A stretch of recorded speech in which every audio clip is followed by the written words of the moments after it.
So ano sa tingin ninyo yung, ako na tuloy nagtatanong lahat. Ang dami kong tanong kasi syempre. Yung next patient, Dumudulong okay ka na. naman okay lang yan. So anong may advice ninyo, for example sa akin, na wala pa sa ganyang relationship, paano mag-last? Paano sa tingin ninyo magtatagal yung relasyon? Sa akin naman, as a lalaki, tinuro sa akin na teacher, kung maalala mo to, kasi mahina ako sa confrontation. Alam mo yan, di ba? Mahina ako dyan. Ayoko nang kino-confront ko yung misis ko. Oo. Kasi feeling ko, at the end of the day, magiging mali ako. Parang mali yung nasa utak ko. Pero, sabi na teacher sa akin, hindi. Kahit magalit ka sa akin, kailangan ko ibitaw to. Kailangan ko daw sabihin to. Kaysa daw itago ko tapos magkaroon pa ng nana yan sa loob. Tapos at the end of the day, Sasabog ka. sasabog ako. So mas Isang magandang pangit. ngayon na natin to pag-usapan right now. Oo, Tapos totoo ayusin rin natin. yun. Hindi man tayo mag-ayos ngayon, bukas ulit.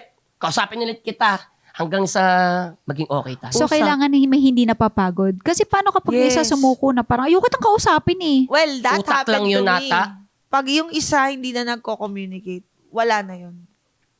Yan lang. It happened to me. Talaga. Kasi ako always confront, Oo. communicate. Shucks, may ganun din Pero pag scenario. meron na yung hindi na nagsasalita, Yung ayaw ka nang kausapin. wala nang salita, ibig sabihin bumitaw na yun. Oh. And I will do it until my very last nerve, energy. I will Sakit I will give it all. Pero pag na-realize ko na, shit, hindi to battle for just one person. Oo, totoo eh. It's for two eh. Totoo. May kampihan kasi Partners to eh. kayo eh. So, wala. Parang, din na yung time na bitaw. Meron- Pag wala nang tama. usap, wala nang effort. Tama. Tsaka siguro, kunwari lang, kung ako meron akong pagkakamali at tinatry ko naman din magbago, wag ikaw ang pabago sa akin. Hayaan mo kung magbaguhin ko yung sarili. Ah, yes. Kasi may ganyan eh. Yung mga babae, Sana, pinipilit sana baguhin yung ganun. isang tao. Ako may moment ako na pag nakikita ko may mali yung isang tao, lagi kong sinasabi na, uy, dapat ganito, dapat ganyan. So, minsan, may nagsabi rin sa akin na hindi yun tama. So, which is yung napatunayan mo rin naman na ikaw, mas gusto mong natututunan mo on your own.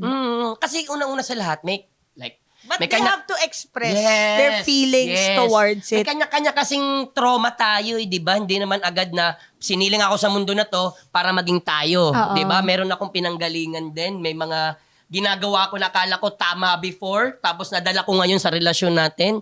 Huwag mong sabihin sana sa akin na, uy, mali yan, baguhin mo yan. Oo. Dapat ganito.